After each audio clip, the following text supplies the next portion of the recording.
together. So who knows? Please feel free to share it anywhere you want, or use it how you want. That's fantastic. Yeah, thanks. So yeah, we're in a place, like you said, where a lot of people are divided. It's very unfortunate. Kind of at this point in my life, I'm a loving guy. You know, I want everybody to experience love and have that. And you know, you have a different set of opinions or ideas. That's fine with me. But some people like to, I guess, you know, force them on other people. It seems to be the way things are right now. I don't know. I live in my little soap bubble, and that's quite a beautiful place to be. Oh, yeah. I'm a simple-minded person, and so I don't let a lot of get into my head. But otherwise than that, I mean, nowadays, one of the reasons that I decided to take a step back is because I don't know what to trust anymore. I don't know, when you see video footage, when you listen to audio, when you see interviews with people, I have no idea. Is it that person? Is it not that person? Has this happened? Did they burn that down? Is that still there? You know, so it's like, I don't want to be part of spreading anything that is based on fear. And so this is, I've taken a step back. I only do like an interview per week. I did 3 to 5 before, and just like focus on, yeah, what do I want to be part of creating instead? And this is where we are creating this. I think I mentioned to you before, Selalu, a sanctuary for light-minded friends. Like a neighborhood for light-minded friends, not like-minded, but light-minded friends, small egos, massive big hearts. And where we're in the process of creating, it's on a mountainside here in Bali. It's between 8 to 12 hectares, this area that we are now trying to sort of lock together. We already built more than a kilometer road down on these very steep hillsides. But the idea is to create a place where, for light-minded people, you know, it's not a gated community. It's not a community at all. There's not going to be meetings or decisions, things like that. Not at all. But instead of me having to travel like 80,000 miles to have a coffee with Tracy and Mike, I can just walk down bare feet to one of my neighbors, which would be you. Do you see what I'm saying? Is that, and so we have what we call the alignment process, because we need to be on the same page. It only takes one drama queen, male or female, to mess a thing like this up. So we want to be very careful with who we let into this area, because we want this to be a place that will just explode of creativity, of beauty, of harmony, and to become a place that take the world back to the way it was supposed to be. And I see here that you lined up the video as well. That I would be very happy if you would play it. It's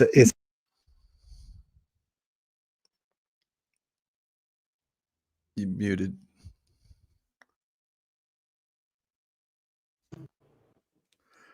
Yeah, it's a beautiful. yeah. So quite beautiful. It's actually edited by my daughter, who is the same daughter that said, "Help me unite the nation." She's grown a bit since then. So please play it. It's like a ghost hunting. Just sitting, waiting by the gate, saying goodbye to Spain for I don't know how long. While the world locked down, they opened up a whole new way of living. Kim and Ole, a Scandinavian couple who left Sweden behind in the year 2000 for Spain. They raised their family under the sun, and when the world flipped during the so-called pandemic, they followed their hearts and intuition, left everything behind, and headed for faraway Bali, Indonesia. Not just to escape, but to create something new. Kim is an artist, author, a crypto lover, and founder of AwakenUnite.com. She is also the CFO of LightonConspiracies.com. She blends ancient wisdoms with modern fire, choosing Ayurvedic healing over big pharma, nature and animals over cities, and raw honesty over playing nice. Ola is a world-renowned truth seeker, an international speaker, the author of many books, and founder of lightonconspiracies.com. For over 40 years, he's investigated what most people avoid: top political assassinations, false flags, and dark hidden agendas. And through it all, he's stayed calm, kind, and deeply human. Together, they're building Selamu, a sanctuary for light-minded friends, united by shared values, a space where life feels rooted in nature, creativity, and conscious living. Not a commune, not a resort, not a gated community, something else. A place where friends gather not to escape the world, but to create a new one for people who value sovereignty, simplicity, and truth. A prototype of living where soul meets soil and dreams meet reality. It's more than a project, it's a way forward, and it's already becoming real. With your support, it can grow, deepen, and thrive. Curious? Good.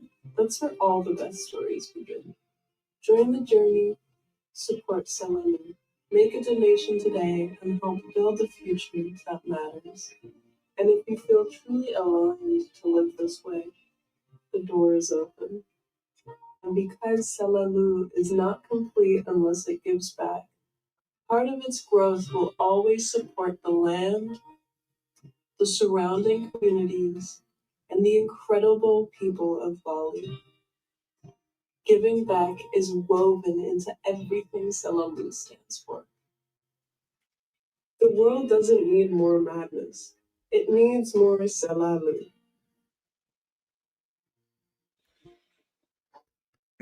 Ooh, that's beautiful. Thank you, Michael. I always get teary-eyed. It's 25 years that we've been dreaming about. Oh, come on. That's good. It's 25 years that we've been dreaming of creating something like this. Do you know, I've never owned a house. I never owned a plot of land. I never, you know, a car has been maximum of what I've had. And I've never had a desire. But here, this is something I really, really want to be part of creating. And the way that we found this place, we've been looking in so many different countries, and it's just been what we call red light, you know. And then suddenly here was green light. We tried before lockdown or just after lockdown, and it just like red light. And now suddenly, after all of these years, it's just falling into place in an incredible way. Do you know, like it's something else is backing this idea. I feel that we're being supported now because also we're in a very different country, in a very different part of the world, very different from Western way of thinking, logic, contracts that are like set in stone. Here it's just floating like this, which is frustrating and very interesting at the same time. You really need to be part of the flow and have faith and also bring in the Western type of structure and all of these things. So it's like we've thanks to our dear friend Tori, who's been here for 40 years, who's an incredible entrepreneur. She's got like one of the biggest silver factories here in Bali. She's created, she's built nightclubs and restaurants and shops, villas, whatever. So with her 40 years of experience, she has this incredible team around her, and she's going to be our neighbor in Selalu, one of our neighbors. So she's right by our side all the time with her expertise and experience, because it is very different. And so we are super grateful to do this together with her. We would never do it without her, and she says she would never do it without us. So it's like a beautiful marriage in heaven, and it's just moving forward very fast now. So we are, if anyone out there is interested, seriously interested, I mean, just having money, that is not an entry ticket. It has to be a big heart, small ego, and the finances to be able to do it, because this is, of course, there is a cost to it. we're now in the process of creating roads into the area. It's mountainous. The reason we chosen mountainous is because here in Bali, so many people from around the world wants to come here, but so many of these beautiful views with rice fields and so on, like 4 or 5 years down the line, suddenly there are hotels there, suddenly they're like this and that and spas and I don't know what, so up in the mountains, there's nobody that can build in front of us. There's no one that can build in behind us, and so even though it's more difficult to begin with, that is the thing that will save this from, save it the way it is. And we want to create it completely in harmony with nature and the local population. We're very welcomed up there. I've asked, people on the inside, because we don't want to force ourselves on anyone. But they're very grateful because we're going to bring into this area, we're going to bring in electricity, water, and so on. That will be then able to be shared for everyone, the locals included. So, but it's amazing. I tell you, Michael, when Kim and I got up there, oh my God, there's just something in the energy. We had a healer that came up there and he said, it's like time stops. And I agree. I don't know how to explain it. It's just like I land in myself up there, it's just like, there's this. And then imagine we have sort of like the entrance ticket into this neighborhood of friends is that we want people to light up when they see us and that we light up when we see them. So it's not like, oh my God, is this demigod coming down the, that is not the feeling. It's like, I've seen so many of these communities come and go because they come and then everything is beautiful. Everybody means so well. And then alpha males individuals takes over and too many meetings and the joy is killed. And, and also if it's something that really makes a difference in the world, which I really hope that Selalu is going to be, I want it to share ripples of beauty in the world, in creativity and in inventions, in all kinds of different areas, because the people that are going to come there will be like, wow, people. I'm not saying ordinary people is not wow. I'm saying among the so-called ordinary are wow people. And this is only for, like, I think in the end, maybe it's going to be like 30 villas in villas that blends in with nature so that it won't be crowded, but everybody will own their own. Everybody will be responsible for their own. So it's nothing. I think you get the idea.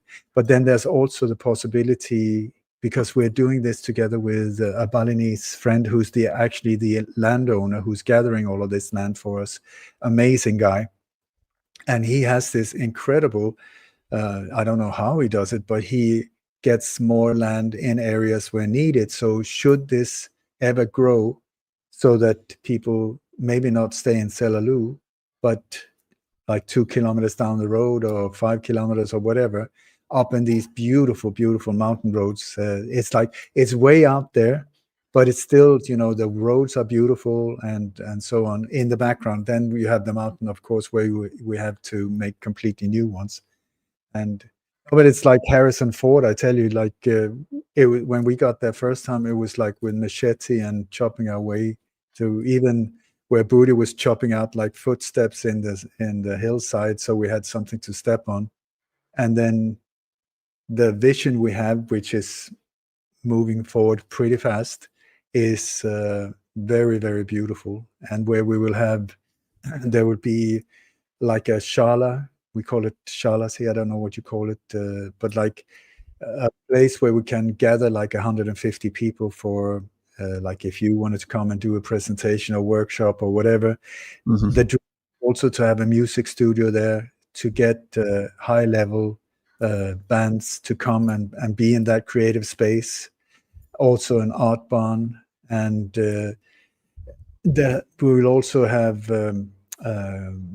food gardens. It's like the nature here is you take a stick and you just stick it down in the ground. It starts growing. It is unbelievably fertile. So we're up there. We have cocoa, we have vanilla, we have coffee, lots of coffee trees. We have lots of many different things. So this is the idea. And now people are talking about, I feel more and more people that are seeing that Europe is going like downhill. Many people feel the same about the West in the US and so on. And they're seeing like they want a bug out plan, or they want to move full-time or part-time or whatever, that this is an opportunity. So just want to mention it. If this is something that you feel aligned with, that you seriously, we please don't time waste us. It's not for us. But somebody who's seriously mean to do something like this, then please contact us. info@lightonconspiracies.com, plural, info@lightonconspiracies.com. And I also want to mention that since I'm at the point where there's certain countries, especially NATO countries, where I can't go any longer, I've been informed that if I go back to Sweden, I can face up to 18 years in prison for doing what? The same thing I was given a peace award for, and adopted by the Apache Nation, the exact same thing. But here I'm now facing 18. It's actually between 18 and 22 years in prison because I've been speaking out against NATO and these type of operations. So what I'm in the process, or Kim and I are in the process, together with one of the founders of the two biggest rock festivals in Sweden. He approached me and said, why can't we do retreats in Bali then? If you can't come to us, we come to you. So we're right now in the process also of starting the two first retreats in April. One in Swedish, where it will be for Scandinavians, and then I think it's from the 18th to the 26th of April, it will be for English speaking. So anyone out there who would like to come, I would be so grateful and honored. And it's going to be 7 days, quite intense, but at the same time filled with beauty and relaxation, massage, whatever you want, in an incredible place. Beautiful, up in Cinnamon. But what I'm gonna do is like educate people to become what we call a demiguardian of truth, because people have been playing, making jokes about my name in many years and so on. So somebody said, demiguard, you have to become a demiguard. And I thought, yeah, why not a demiguardian? So what I'm gonna teach people is how to see through the illusion, how to decode and see through media manipulation, all of these things, so that in the end, maybe they can even become, as the verb to demiguard is, to find the hidden clues and stop these upcoming madness operations. So that is some of the things that Kim and I are really working on at the moment. Wow, that's incredible. So that's an event in Bali? Yeah. I can send you some information. We're right in the Swedish has already gone out a week ago. Now we're preparing for the English one, which I will be finished, I hope, this week. As soon as it's ready, I want to send to you, because then there's also an affiliate program, if you're interested, that will benefit you and anyone that signs up through you. Because it will be absolutely amazing. Maybe to get you and Tracy to come as well. Who knows? When is it? It's on the 18th to 26th of April. Oh, yeah. Okay. It's long enough out. I'll probably schedule it. Yeah. Sounds good. Yeah, it's like almost six months ahead. And now it's interesting because like people are, just like you say, it's like this separation. Either people are shutting down or people are stepping up. And I am approaching the stepping up people, the ones that said, okay, let's deal with this in whatever way. And so, yeah, that's the idea. Yeah, that'd be great. And that way we could check out Selalu too. Yes, Selalu actually means always. Yeah, Nice. exactly. Like check it out for sure, because by April there will be a lot more that has happened since then. But Okay. it's really interesting, Michael, because here it is like, when you see on History Channel or documentaries, like when they're in the middle of the jungle somewhere, and they're building roads together with the locals.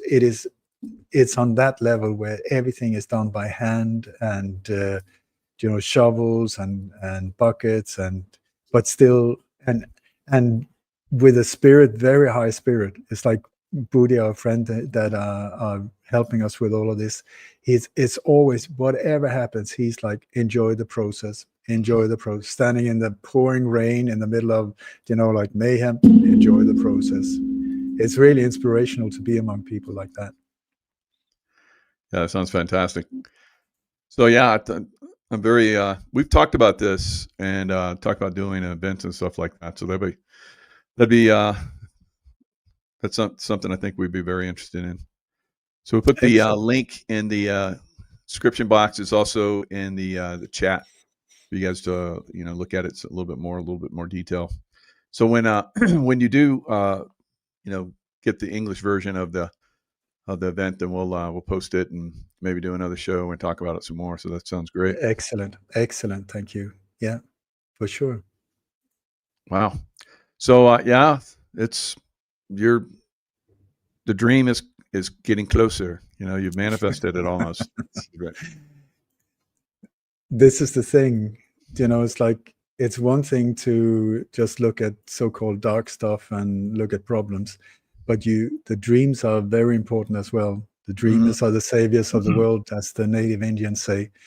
And so to keep the dream and keep the vision, as well as sort of dealing with the mud, shovel the mud at the same time, I feel, because it's very easy to just go under and be that you bury yourself in all the negative stuff.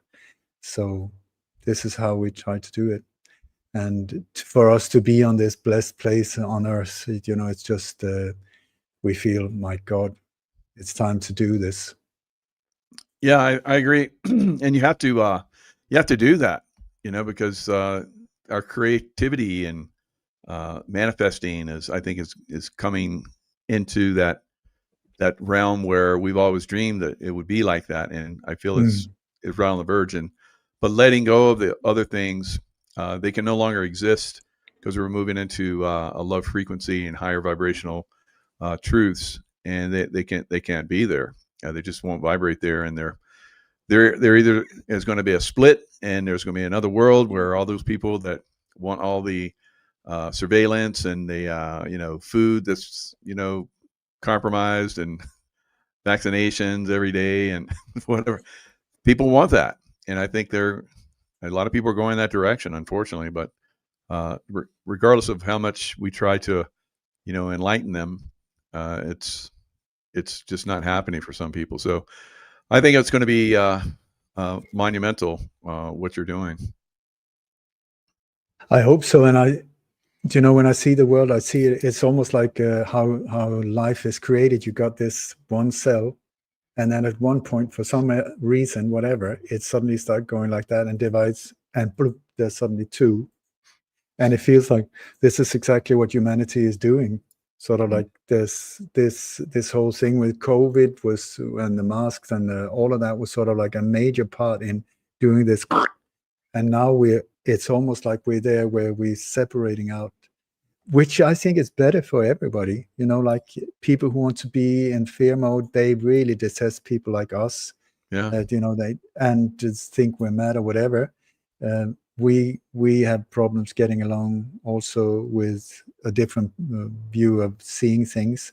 So it's like two trains, and we go each other's directions. Better that way, because we went through the COVID stuff, and they tried to kill us. So it's like we survived, and you're in a fabulous location. I feel like I've escaped a lot of that stuff too, to a certain extent, but I'm looking for something. We've been looking, like you, the two of us, Tracy and I, for something like what you've discovered. So yeah, it could be that answer.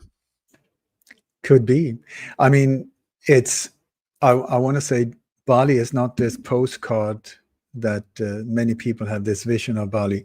It is, in certain areas, for sure, it is a stunning, beautiful, the island of the gods, but it's also chaotic down in the cities, and the traffic is horrendous according to people.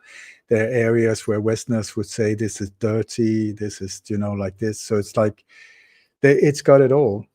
But up where we go, this is one of the reasons we're pulling back up into the sort of the frequency we want to be in, which is like back with nature and back the way Bali was like 30 years ago. But it's also people complain about Bali being like that, but it's because of Westerners like us. We are the ones who brought it with us, the plastic, the garbage, the traffic. A lot of that is because of us. During lockdown, it was a completely different island. It was just like calm down. It was amazing to be here.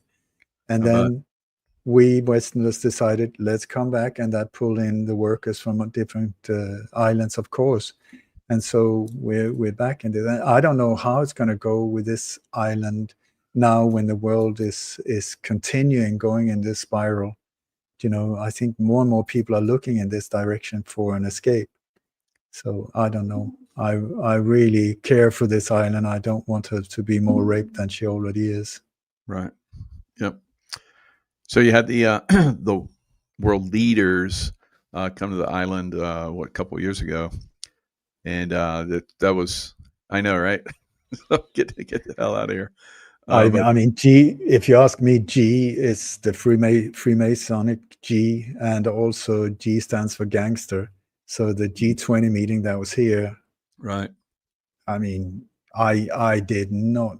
I didn't think I was a racist. I am. I really detest black limos that are forcing their way through, and with black windows and doing stuff to us that we have not asked for.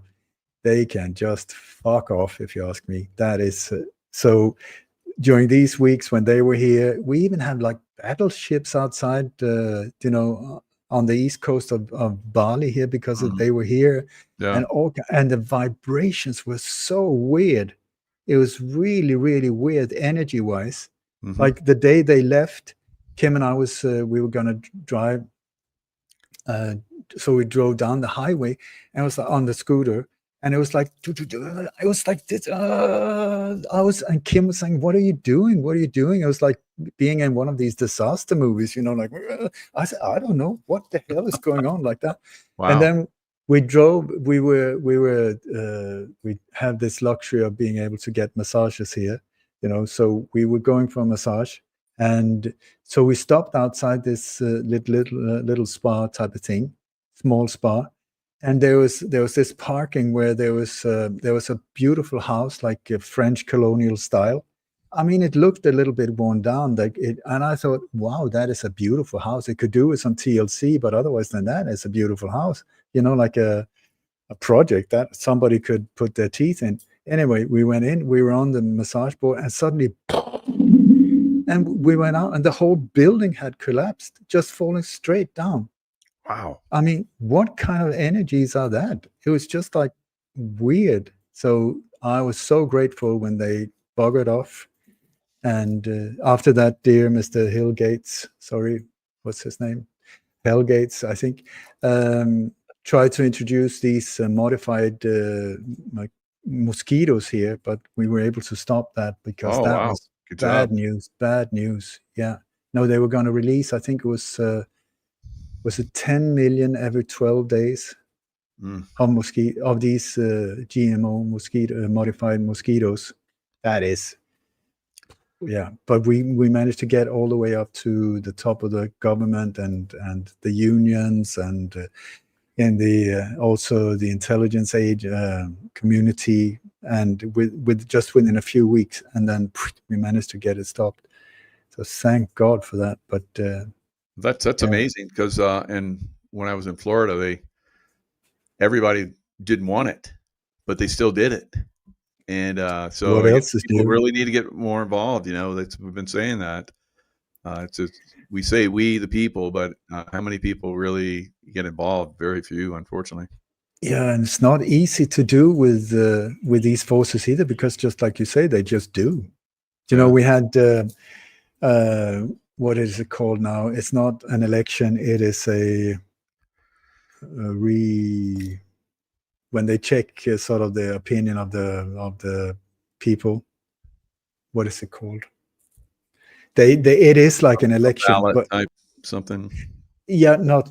But anyway. So in Sweden, they had like I think 2 or 3 again about atomic nuclear power or not, and Sweden said no, no, and then they say yes.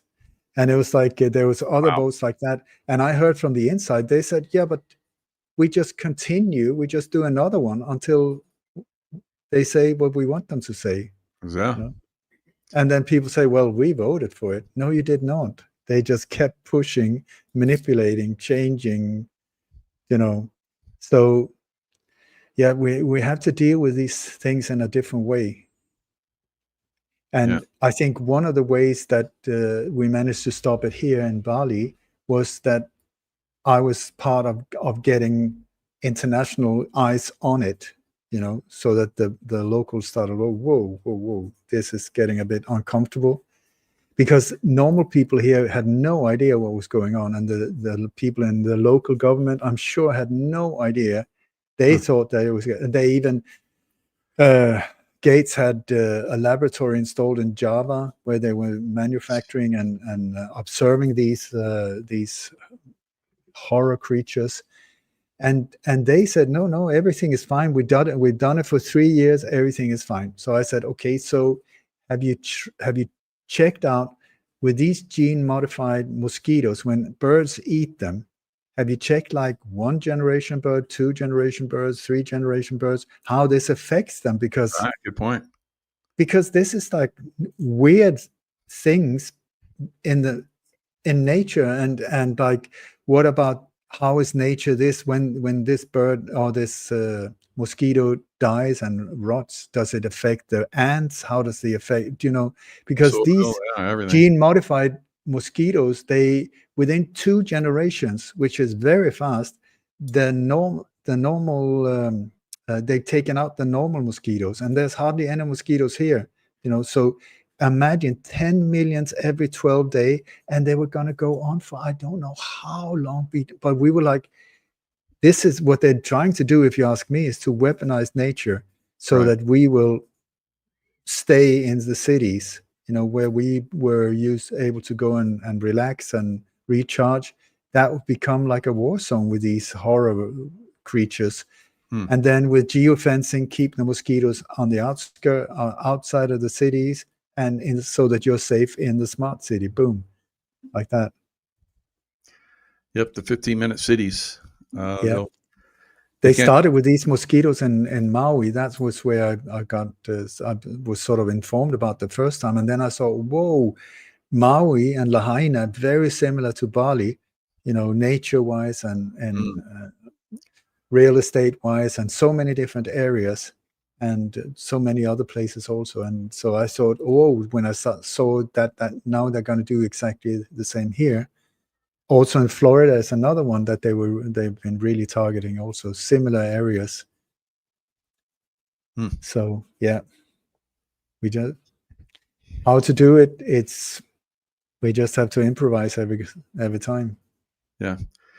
So I don't know if there's been a pushback on the deep state, because we haven't seen any directed energy weapon use that I know of lately. LA was the last one.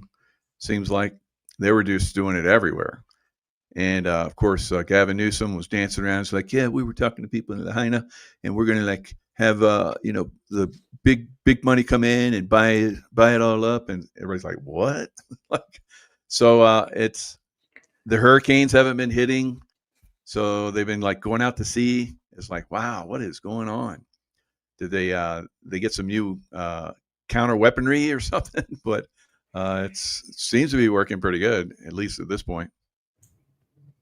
Yeah, but I really think that I've always been a super optimist. You know, yeah, it looks scary, but in the end, it's just gonna, you know, and we are making progress, I think, by staying positive, by staying high in spirit, high in frequency, gratitude. These things, it repels. This is maybe I'm naive, but this is what I feel. And so the more we can stay in that frequency, the more these things will fade out. The more we get into fear mode, we become part of the problem. We start attracting it. We go down in where they want us, low in frequency, where they can control us.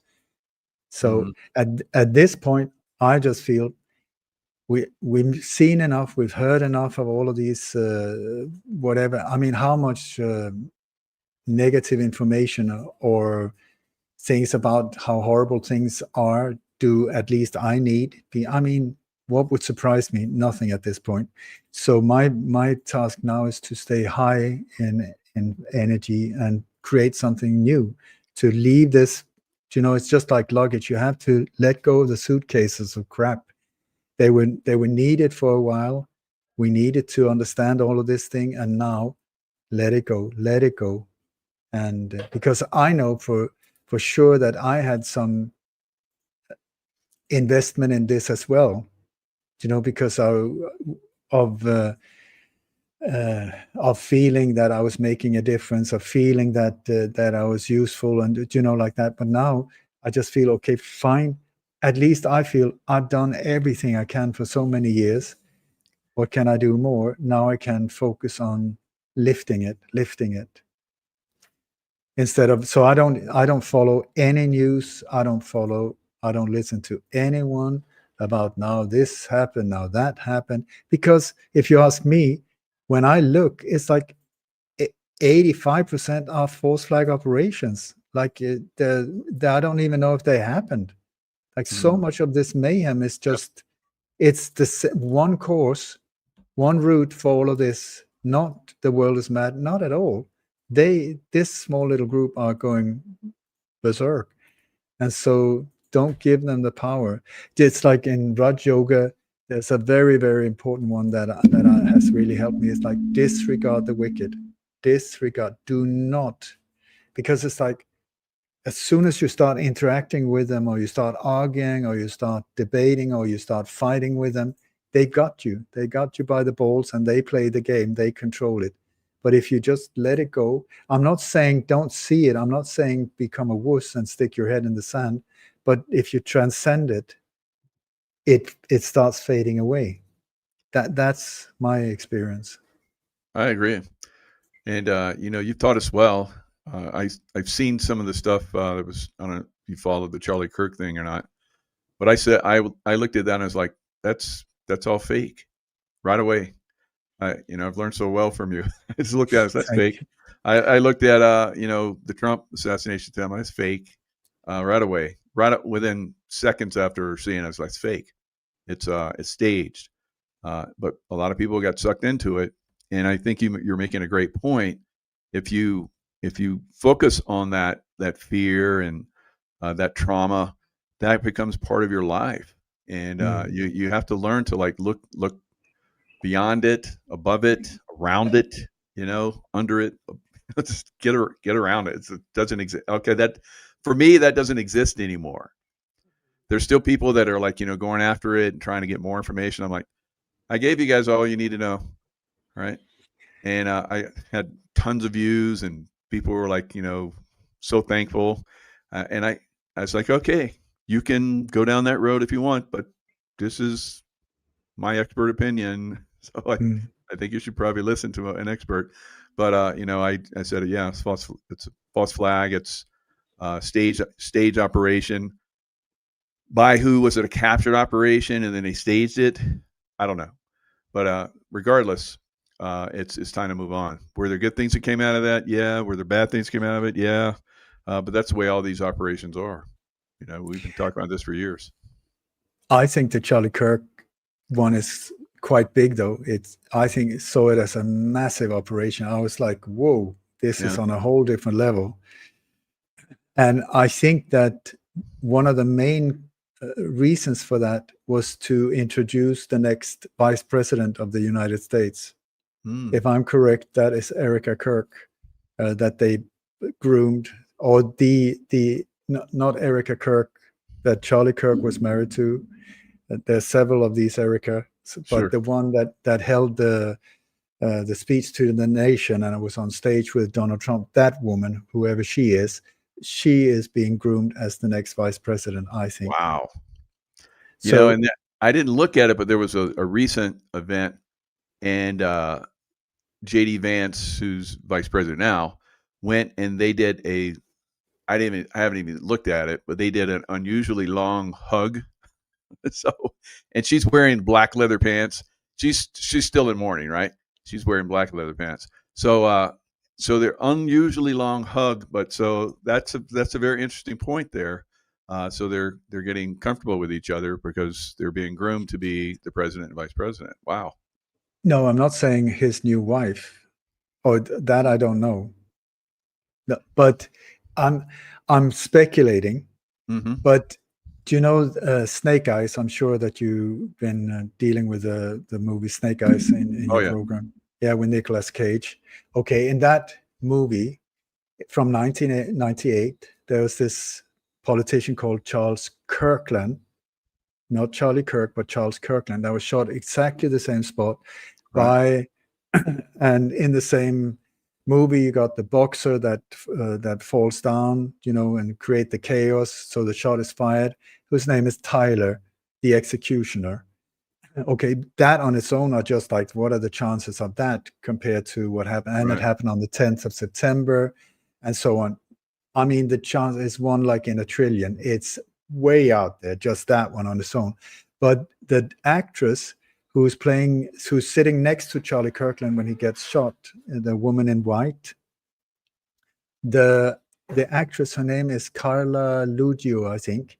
And right now, she is part of a new series called Heads of State, where she plays the Vice President Elizabeth Kirk. Whoa. Do you see what I'm saying? Wow. See, you just come out of hiding and just like drop bombs again. Like, God, man. What can I say? But so I think there's something completely different going on. And have you seen where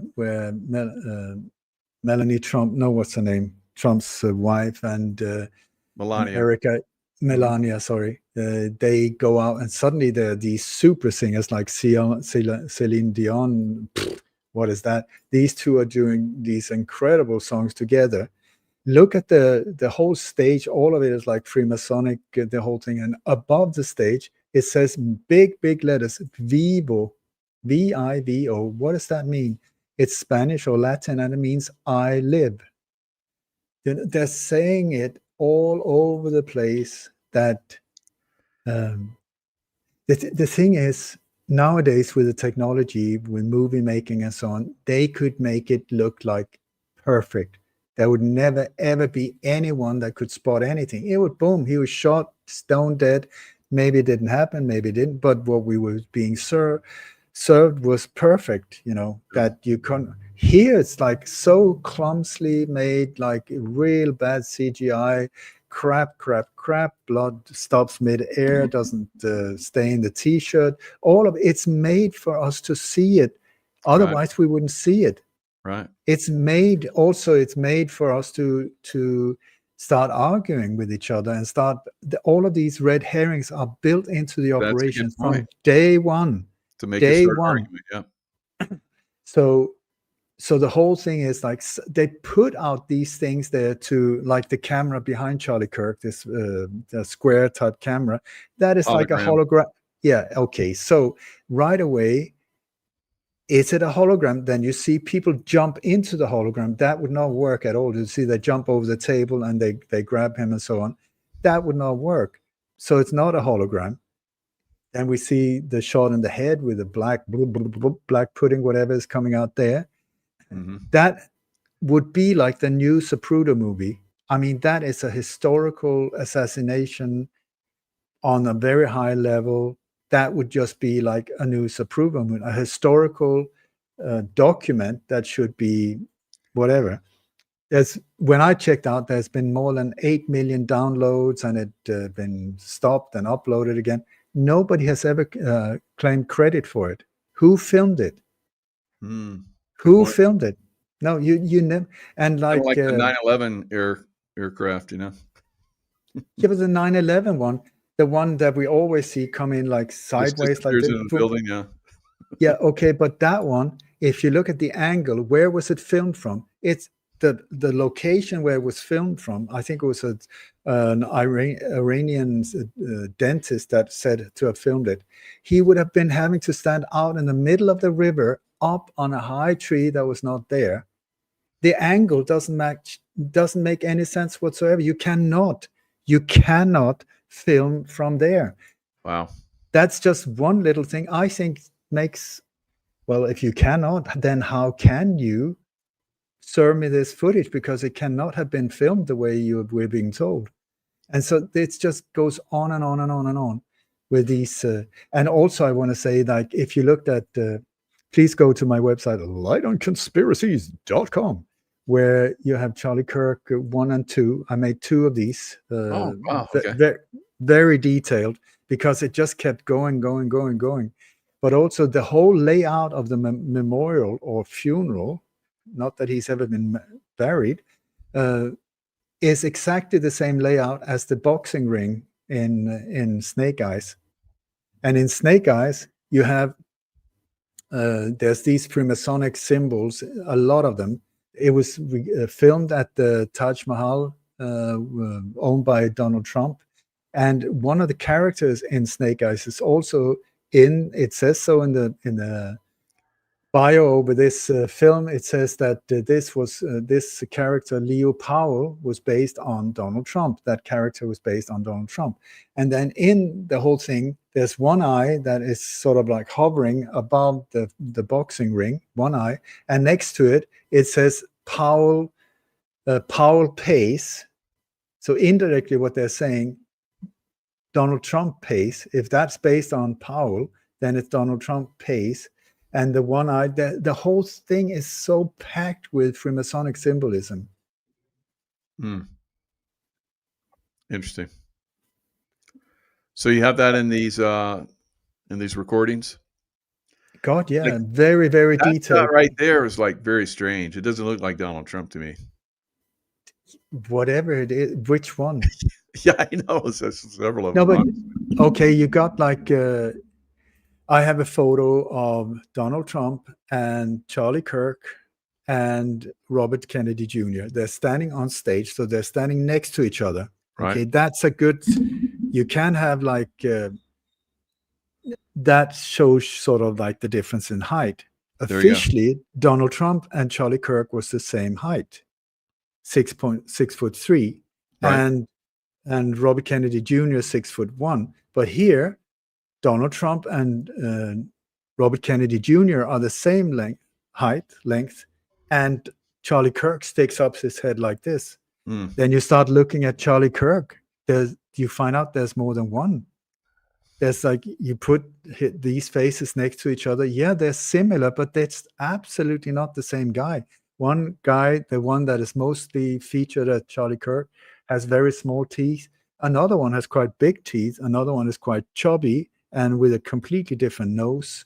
It's like, what is going on? Yeah. Then you got multiple Erica Kirks. It's like they don't even Same look thing, alike. yeah. Nope. Then you got like, what about the kids? You never see their faces.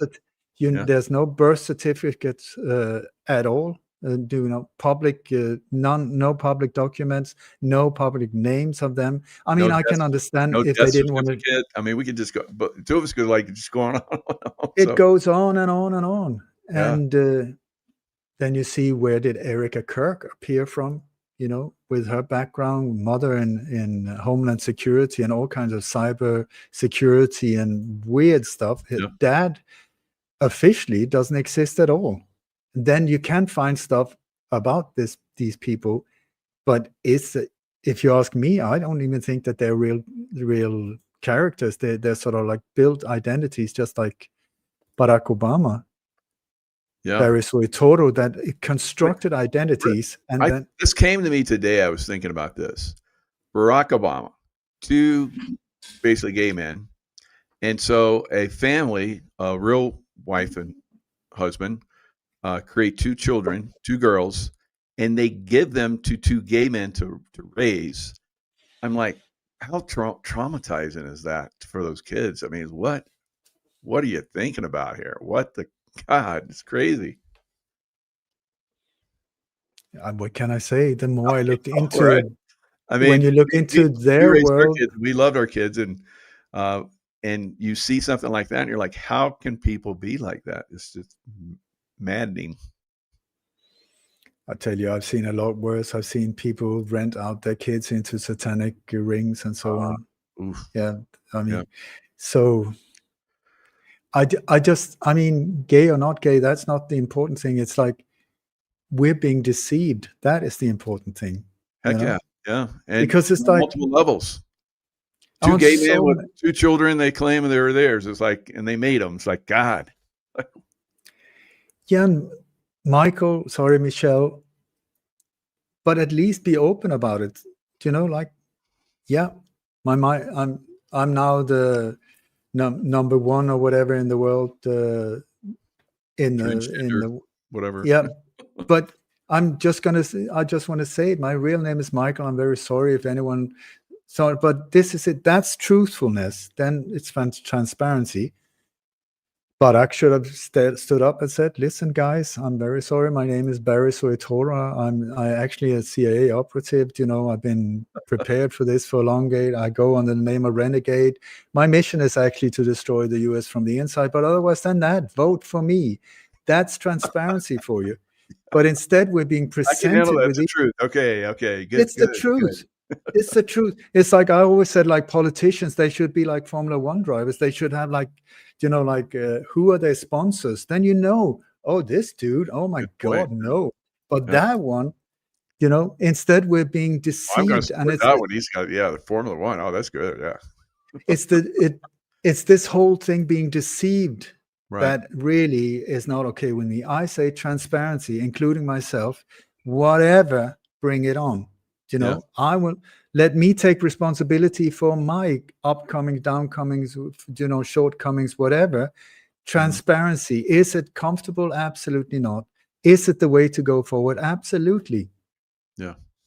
But when you're on that level, there's no excuse for being like not the person you portray, or like 1 or 2 or 3 Donald Trumps. Okay, come on. We got like 4 Hillarys. Like I was part in a book where we just compared them. They don't even look alike. It's the haircut. I tell you the thing, Michael, I found it's really interesting. When it comes to alleged mass shooters, when it comes to interesting people in this whole thing, when they want to deceive us, they give them a very special haircut.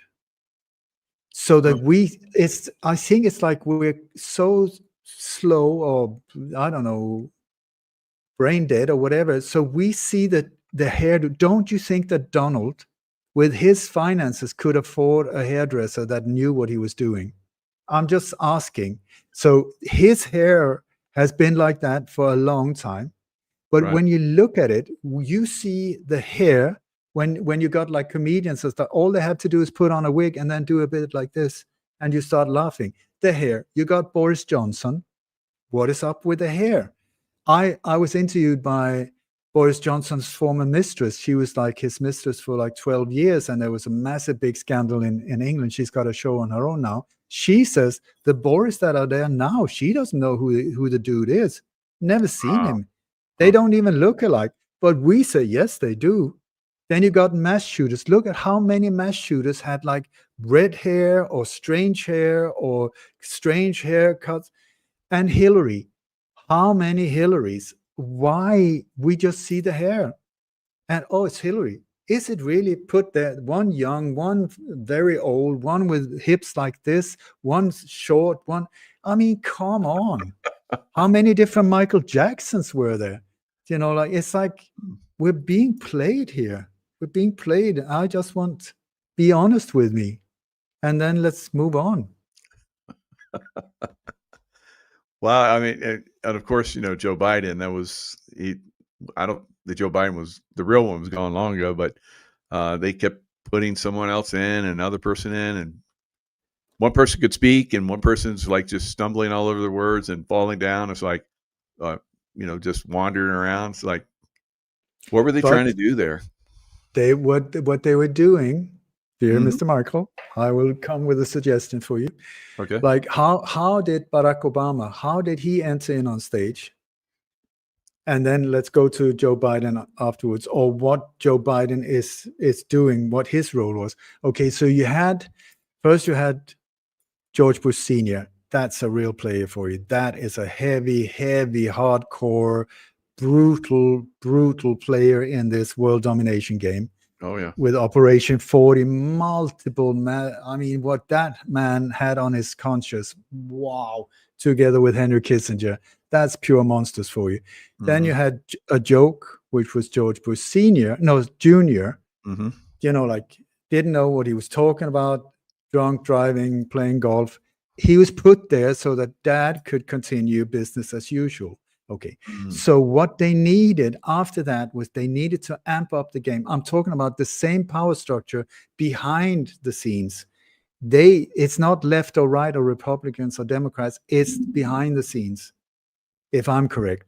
So what they need to do sometimes is create a problem to get a reaction so that they can come with a solution. Does that sound familiar to you?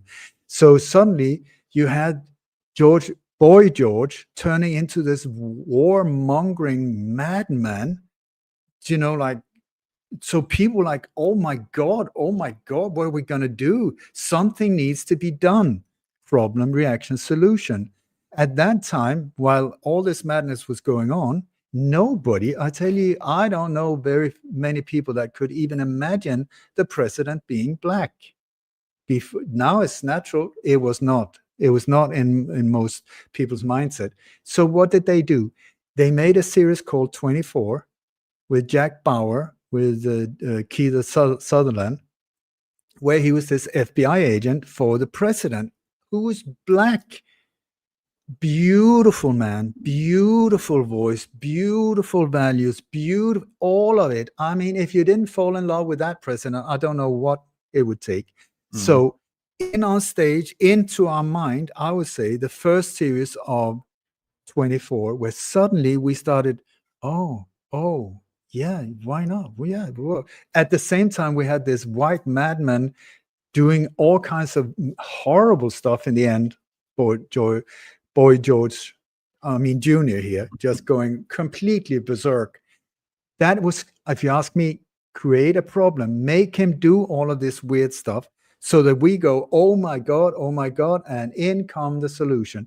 And in what came, this boy band creation type of individual put together so that it fitted all, not just black and white, but also like Muslim, Barack Hussein Obama. You got all of it. Wow. This beautiful character that came in on stage, where it had been prepared for years. One of them that prepared him was Bill Ayers. That was earlier on one of the targets for the operation where Elvis was involved in, when Bill Ayers was on top 10 of the wanted list for FBI. What on earth happened? But suddenly, well, there's no different type of terrorist. Now they just come sort of in high-level offices. So anyway, so in on stage, suddenly, out of nowhere, where did Barack Obama come from? I don't know. Suddenly just boom, smoke bombs and pyrotechnics and all of this. And in on stage, Barack Obama, named in Times Magazine the best president ever. He wasn't even elected. Excuse me. He wasn't even elected. Best president ever. I mean, do you see some kind of psychological operation going on here? So back to Joe Biden. Create a problem. Here we have somebody who's like, falls downstairs, falls off bicycles, falls all over, forgets to bring his diapers. I mean, that is sort of a problem. And so, prepare for stage entry. Donald Trump, no, we're not prepared yet. Listen, we checked out. No, they still don't like him. Let's do an assassination attempt. Yep, stage that one. Boom, okay, popularity up and in. Boom, came that. On the same time as step one in this rocket, you had Charlie Kirk, who had not yet been activated. if you ask me, created a person, like an asset. Yeah, he was definitely Charlie creative. Kirk, where did he come from? Before Donald Trump? I don't know. Suddenly he flew in on Air Force Two. What on earth happened? Like they took out his casket just like they robbed the body, just like with JFK out of Dallas, you know, no autopsy, breaking all line. What on earth happened? It's an operation. It's a psychological operation. And they're pushing us now because they can't keep bringing Donald with the hairdo back. He has to be replaced. So some angelic type of person will be the next step. And if you ask me, this is this, whoever she is, but under the name of Erica Kirk, who is being prepared for that. She would be the one coming from outside politics, from outside a whole different arena, pure. Look at her, 2 children, and here the grieving widow in black leather pants of a fallen hero. Really, does this sound like a psychological operation to you? It does to me, big time. How can you put together, put in some sex, bring on the higher heels and leather pants and that. Yeah, but shouldn't she be grieving? Well, they're black, so who cares? Do you see? And then this whole thing about with Donald Trump, what kind of hug was that? The only time I've seen Donald Trump do that white man overbite it call was when he was together with Jeffrey Epstein. Have you seen when they're standing there next to the dancer? Yeah. Now he did it with a grieving widow. What the hell, Donald? What the hell, if that was real? How bizarre is that? Did you see just before she came out? There's a lot of demonic things going around in this, if you ask me. Lots of Freemasonic symbolism and all kinds of satanic horror stories around it.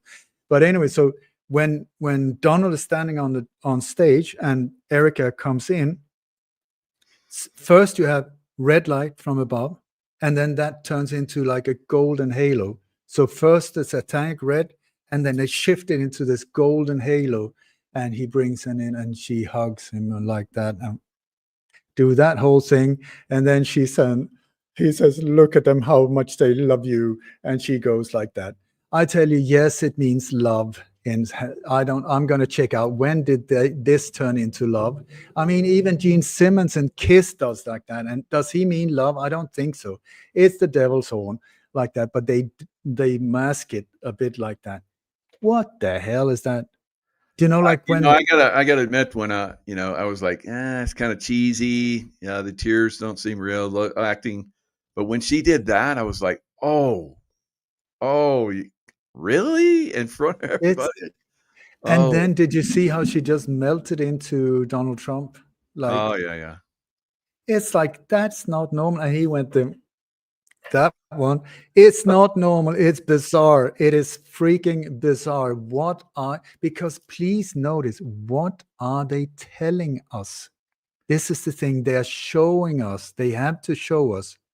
So in that whole stadium where there were 80,000, when you looked around, it looked a lot AI generated to me, the whole shebang. Look at the audience in the background. It looks very AI generated. So I don't know how many people were there at that funeral where his family wasn't even there. But otherwise than that, why are there not like 80,000 posts on Facebook from that event where people have filmed and taken photos? There's nothing. Oh God, I could go on for hours and hours. We're being duped, folks. We're being duped. Don't give them the power. And this whole thing now, I just heard now there's this general who says that maybe the shot was fired from the camera from behind. Michael. They keep trying to make it fit. Yeah. I said, stop listening to them. They're going to continually spin you in another direction. Exactly. And please notice, where does this footage that we're being hand-fed, they drip feed us, in the beginning, they're very, very few, and then they drip feed another one. And in these operations, CIA operation, I saw that. I used to do these things in the CIA. I saw them done all over the world. It's a drip operation. It's a drip. Is that even what they call it? Drip? that would be a perfect name for it. But what they do is they're built-in red herrings that are pointing in all different directions. Boom, a shot is Where are fired. you out? Where are you out? The red herrings It's just activate worn and out. they keep Chasing. forking out. Yeah. They keep forking out more and more and more and more. And then I thought it was interesting because I'm really, as you know, this family in Sweden, Wallenberg, which I feel is a massive part in the deep state, who's the owner of Ericsson, among other things. And then the doctor who did the death certificate of Charlie Kirk, all of these doctors are military. All of them are military, the whole shebang. And she's working for Ericsson. Thank you so much. And interesting, I would say, connection yet again. They're all the time there in the background. Their motto is ruling without visibility. Listen to that one, ruling without visibility. Then add CIA, add Mossad, war by deception. You put the whole thing into a pot, and voila, there you go. Voila. Voila. It is a ratatouille.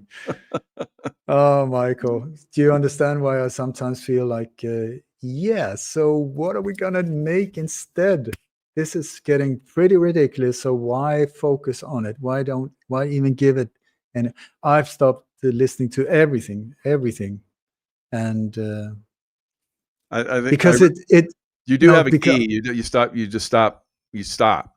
Because I would chase all those, and I was like, look, see, this is stupid. See, that's stupid. That's just, I'd step on it like a roach, or stop it. What I did with these Charlie Kirk presentation, when that happened, I said to Kim, listen, I know that I said that I'm going to chill a bit here. We were in Japan at the time. This one is on another level. Oh, yeah. I need to step it up. Is that okay? She said yes. She regretted saying yes because I just went, whoa. And no, but it's that is one very advanced operation, I must say. And then, I don't know, I mean, I identified the guy who's pulled the thing on, the guy who's standing with glasses right in front of him, who's doing this thing, whatever it is, he's activating right when the shot is fired. Right. If you ask me, he's the one that is sort of detonates the blood squid. Yeah. But if I'm correct, his name is Edward Gallahan. And Gallagher. I mean, Gallagher, yeah. Where they look very, very similar. And I put them up next to each other. So this dude is a guy that was accused of having murdered a 17-year-old ISIS warrior who was wounded and who stabbed him to death, and then filmed himself and his group around with the body. They even drone footage of the body lying there and stuff like that. And so his own platoon took him to court, where I think he was sentenced. And who pardoned him in 2019? Donald Trump. Here we go again. Donald Trump. Why would somebody in his position step in and pardon somebody that stabbed a wounded 17-year-old prisoner to death? Well, there's another story on another side of that. He was, because he's a corpsman, a medic guy, they were trying to save him, and it didn't happen. So he was doing different things on him to show his platoon, if someone's wounded this way, so they're doing. Oh, come on, Michael. Well, that's the story. I mean, that's. Yeah, I know that was. I wasn't there, but that's okay. That's the other story. That's what got him off. Yeah. Yeah, I know that it's absolute built on bullshit. All of it. I mean, would that defend them being taking photos triumphantly, together with the corpse? It was on 60 Minutes even, where he's being interviewed about the whole thing.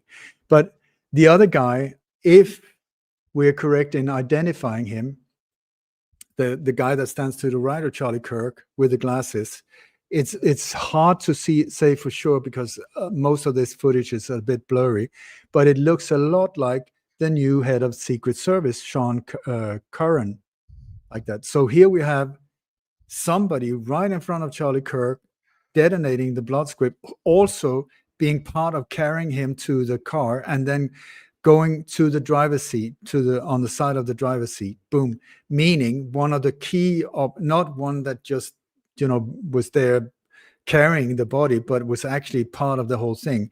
That's the guy in the checkered brownish shirt thing, the guy that I think is Edward. Then you have the other guy who's there as a security, also head of Secret Service. That is not just like a low-level bodyguard like that. You see, it just goes on and on. You see, you who have been in battle zones, I ask you, Michael, I've been in war zones. If somebody fires a Mauser 3006 behind you, above you and behind you, does your body not take over if you're not like a hardened veteran and just you go for cover?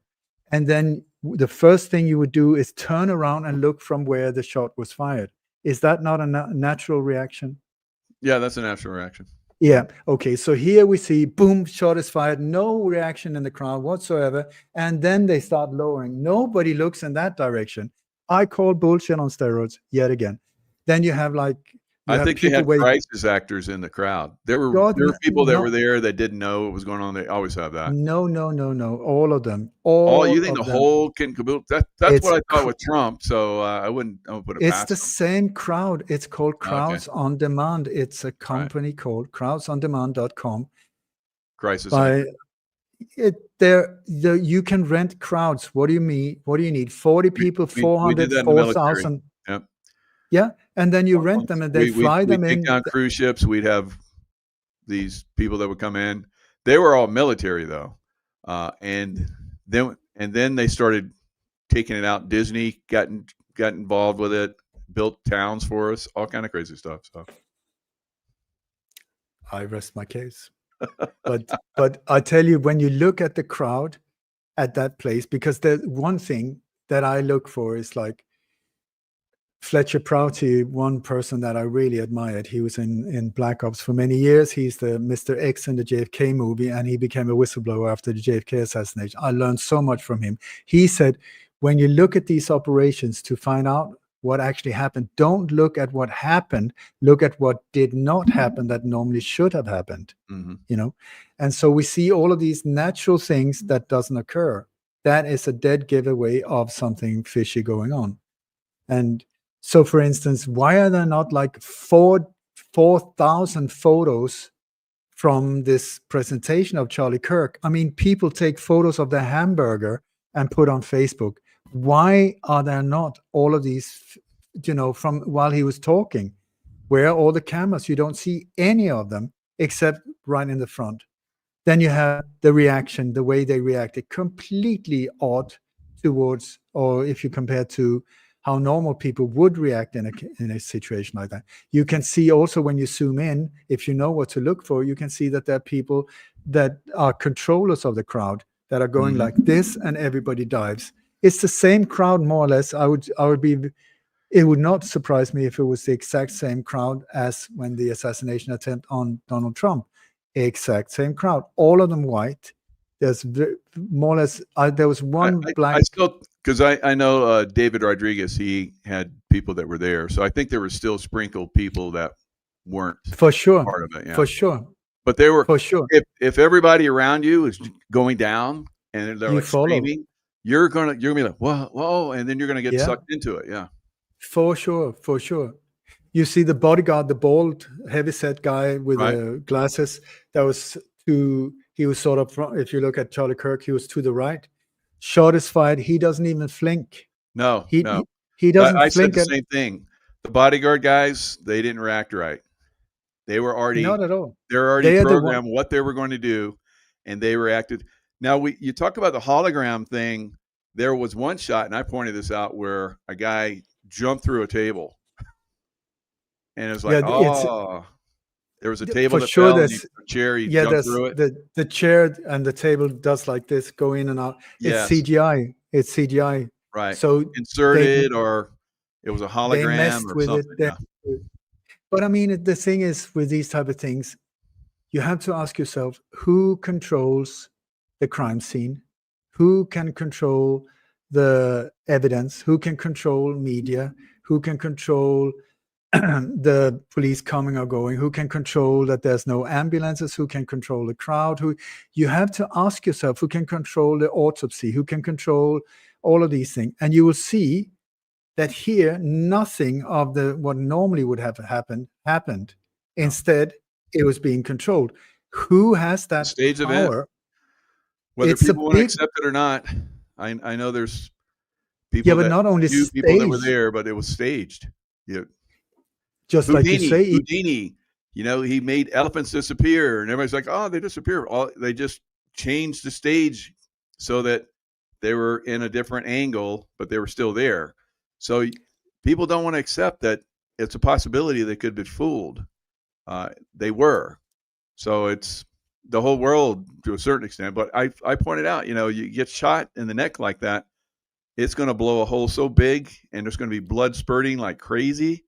None of that. So it's, I mean, when I saw that, I was like, oh, it's bullshit right away. Bullshit. I mean, And, if you and hit, it and came if out you hit like black pudding. I was like, no, that's not blood. that right there, and also the way that, I mean, he would have been thrown back so violently In the opposite direction. If I slap you upside this, you're not going to go into the slap. So it's like, come on. It's just all of it is just no. So I'm sure that he's enjoying himself. That version of Charlie Kirk somewhere in Valhalla, I'm sure. Yeah, where they send people on protective. I don't know. Maybe Elvis went there for a while. So he was actually on an island, so maybe that was the island. So yeah. They say it's like New Zealand or something. Yeah, there is one photo of Tyler Robinson, the guy that they claim did the shooting. Very strange. I mean, these photos of this man, it's like all of them are like very weird. You see he's standing by his bed, and the bed is like very high, like a hospital bed, but it's not a hospital bed. And then he's standing by his computer, and on the computer there is a Google map up.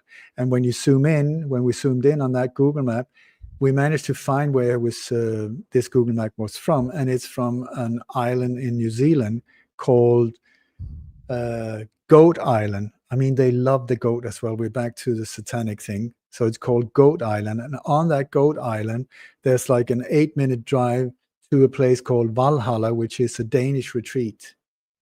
And so that is what is on that, you know, so it's like all of these leads, once again, they're showing us what they're doing. Right. I think that Erica, the one that was Erica while they were married, and Charlie Kirk with the small teeth, that Charlie and Erica, I think that they're in Israel, in Tel Aviv somewhere. Right.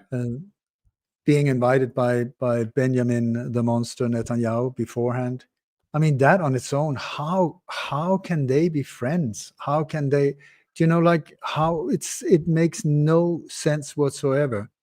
But in the background, when you see how this game is played, you see it's a completely, you have to have a helicopter view to understand these operations. Otherwise, you can't get emotional, because people get emotional. There's like, oh my God, they killed him. No, they didn't kill him. Come on.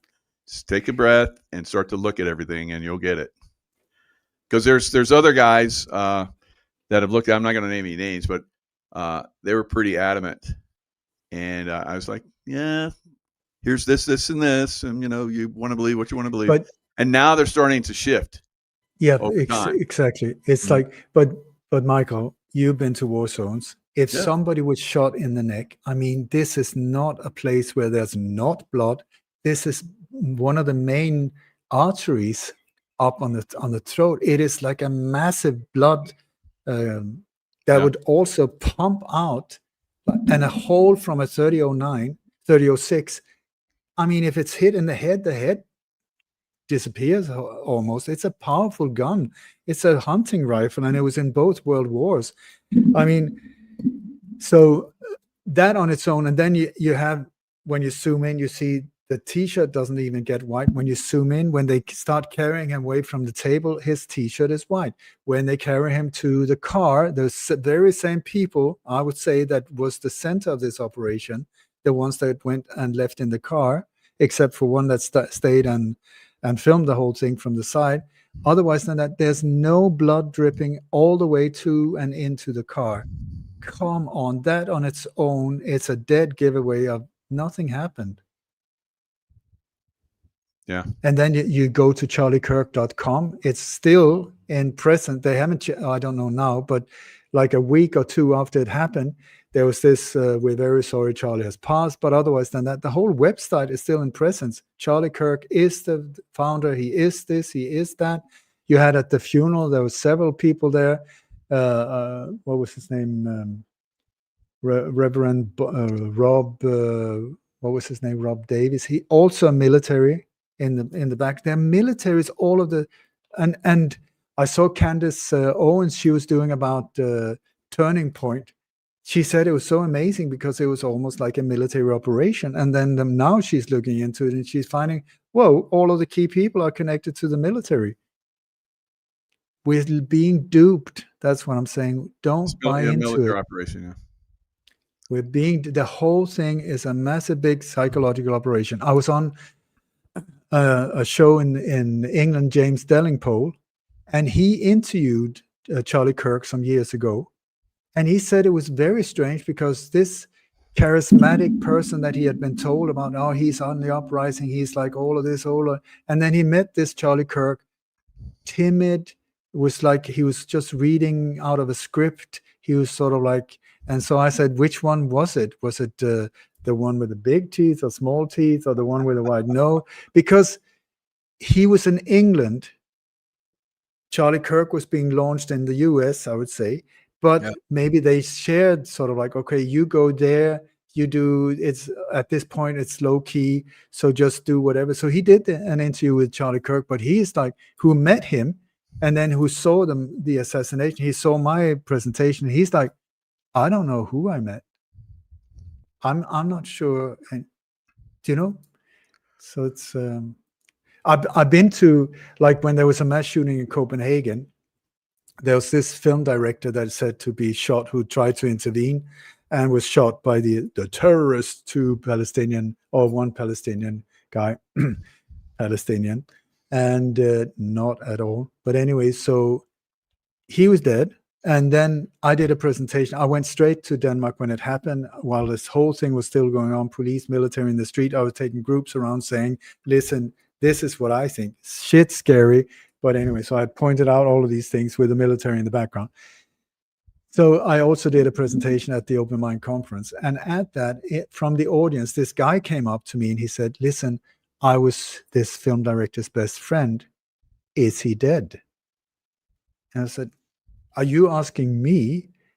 I should be asking you, is he dead? Because I completely doubt it, but you should know. He said it was so weird because like they were there and the family, so weird things around the family, and suddenly the family just disappeared.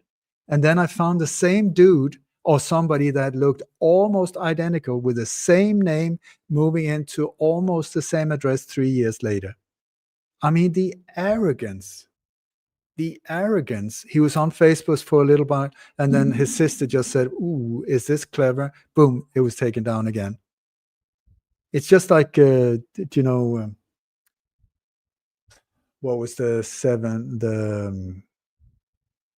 I forgot the name, and all of the people on board. What was the name of the 7-Up on the rocks? The space shuttle then went down. And it turned out all of them are still alive. Yeah. What was the name? The Challenger? The Challenger, yes, thank you. All of them still around. They're not, they haven't even changed their name. The level of arrogance. And they're like, yeah, that was my brother. My twin brother. My twin brother, or so. No, I'm not Richard, I'm Dick. Do you know, like, it's like, yeah, anyway. We can go on and on and on. But it's really good to see you again, Michael. Wow, this turned out to be an awesome conversation. So on many different levels. So yeah, it's so you know, a lot of people are like, I support Trump, but I'm like, I watch, you know, I want it to be a certain way. I want to believe things are going a certain way. But on another level, I'm like, that doesn't fit. He just recently got vaccinated with COVID and flu. I'm like, I thought we're not doing that anymore. What? And you just got vaccinated? So there's all these different things, you know, that keep inserting, you know, and you see him like we're talking about. Yeah, which Trump was it? So we know there's different Trumps out there. I pointed that out for a long time. So you know, again, what do you believe? What's he wasn't that he was definitely not shot in the ear, because you can see his ear is not deformed. And once So, again, and they're he says, yeah, I showing got us. shot in the ear. And then he's like, and he was on Joe Rogan. Joe Rogan's like looking at his ear. Joe Rogan should have known better, but Joe Rogan's not going to push it, you know? So he's like, your ear got shot? And he's like, oh yeah. And he just left it at that. It's not a Okay, mark on his so ear. It's perfect. so what would an ear look like if it had been shot with an AR-13? Oh, it'll been a mess. massively traumatized. Yeah, that's so Massively. that on its own. Just nicked. You can't just nick the skin, the soft tissue like that from a high-powered bullet that's traveling at crazy speeds. Plus, he would have been deaf as well. You know, it's like probably been deaf in that ear. Yeah, probably would have blown the eardrum. That on its blown own that ear up. It would have been swollen and all kind of traumatized. And his doctor said a 2-centimeter wound, 2 centimeters, that is wider than my finger. That is from his doctor, 2 centimeters. That is a massive hole in an ear. And then it healed. It's a miracle. I call bullshit. And I don't want to spend more of my precious life on bullshit. Yep. It's like, how many times do you have to be conned to start seeing, like, listen, maybe I'm focusing in the wrong place. Maybe I shouldn't trust any of them, because when you see who is behind the scenes pulling the strings, it doesn't matter. It doesn't matter. It doesn't matter. You are being played. It's like, okay, which finger do you want? Oh, look, you can move this finger or that finger. You elect this one or that one. All the hand belongs to me.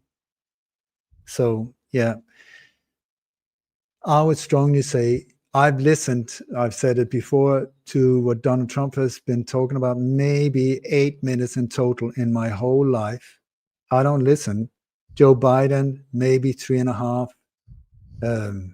I don't listen to these people because I know they're playing me. It's a game. It's a stage. And they're trying to distract my attention and go in a certain way. I would say, instead of focusing on what they're saying, look at their actions, and also look at this 350 degree around them. What the hell is going on? Oh, so the that's ear. this is 9 hours ago. So you see this is the right ear, the one that was shot, supposedly. Yeah, I mean, There's no damage, guys. So I'd say, you know, whatever game they're playing, you know, whoever, whatever, I'm like, okay. Again, you just don't get wrapped up in it. Don't get emotional with it. Just be observant. If things work out a certain way, great. If they don't, they're like, they're still playing us. So that's just the way that the game is right now. I've been on the backside. I've seen all this. I've heard these guys talk. Once you hear them, you can't forget it. And you know, it's all so manipulated, and it's horrifically manipulated. You don't want to know. One of my friends is John Barber, who is a 5-time Emmy awarded TV producer or TV host. And he was also the inventor of reality TV. Amazing guy, absolutely amazing guy.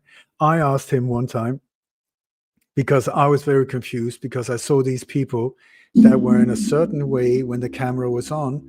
And then when they switched off the camera, you had this asshole appearing. Like, what the hell? You were so charming. You were so nice. and then suddenly the camera's off and it's some kind of diva that behaves and treats people really bad. I was like, I've seen that, and I was like, Kim and I call it 2D reality and 3D reality. How they are on screen, that's 2D, and then 3D when you meet them in real life. It's like, what? So, and I prefer when they sort of match. So I asked John Barber, who had all of the movie stars for many years. He had hundreds of guests on his shows.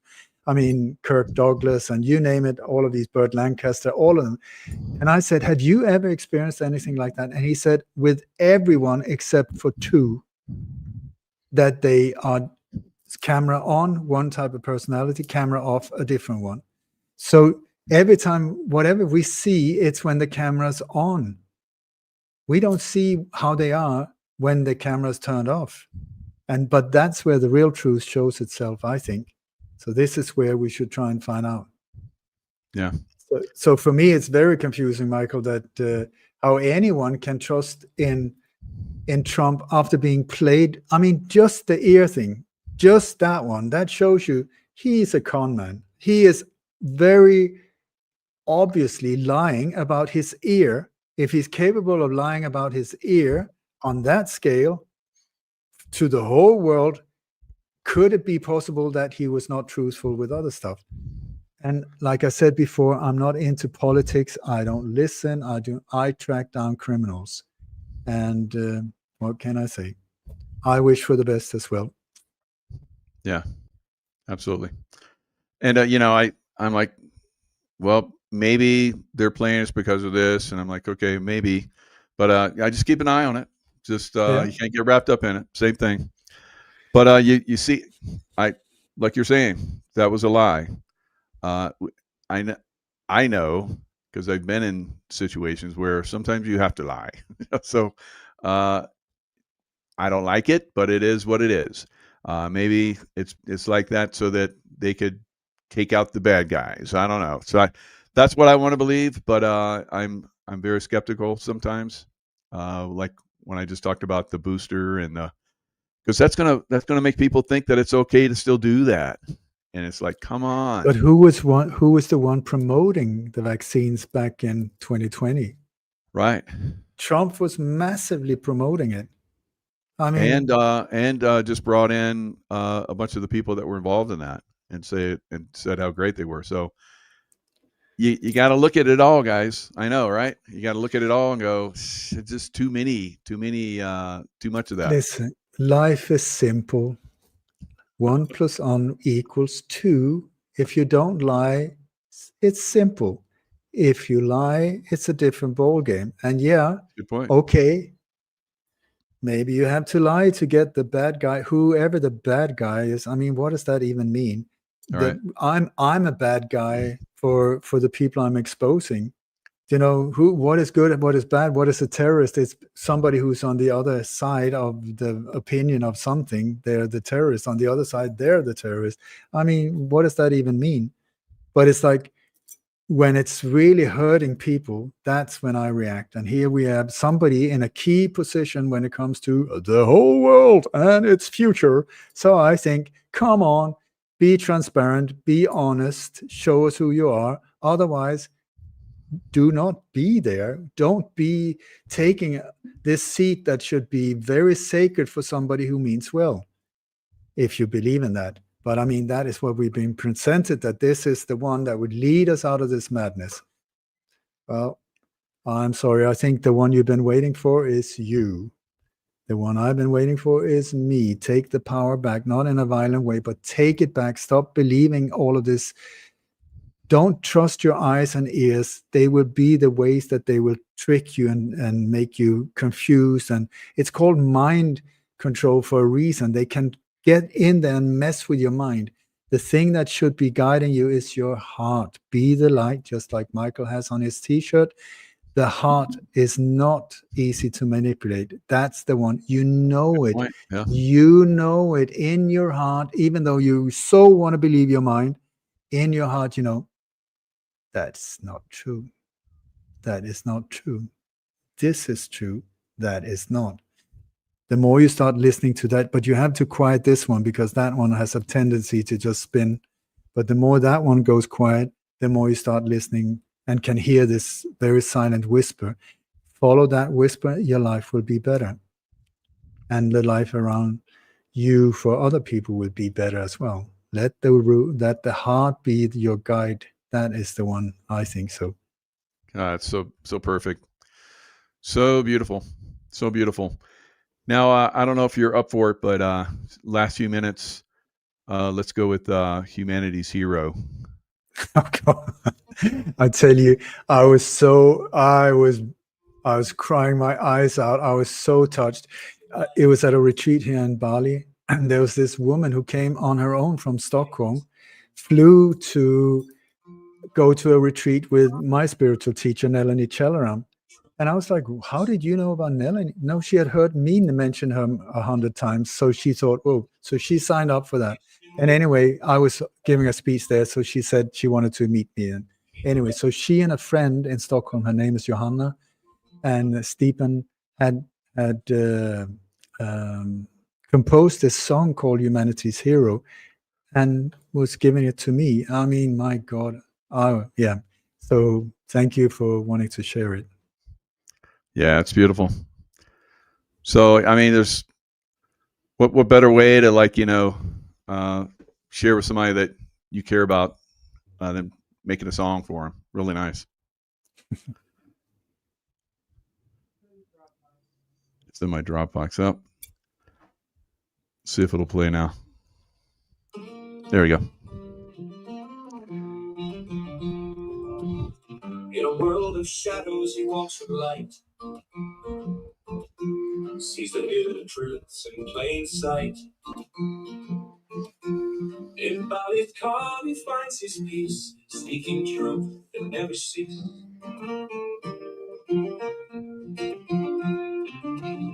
Meditation with the rising sun. Beneath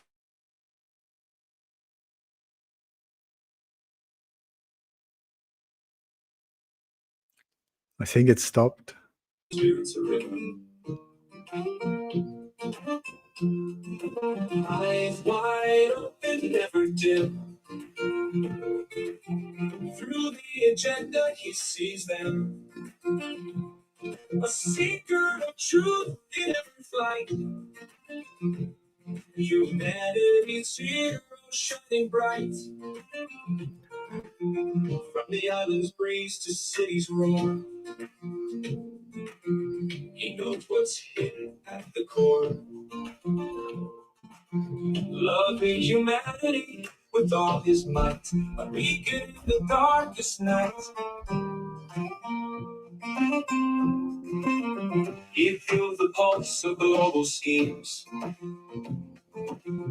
but never loses sight of dreams. Spiritual awareness lights his way. In Bali's beauty, he finds sway.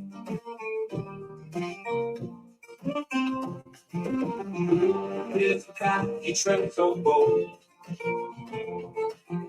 He never bends, he never folds. From deceit and lies he breaks the chains. A soul enlightened with no restraints.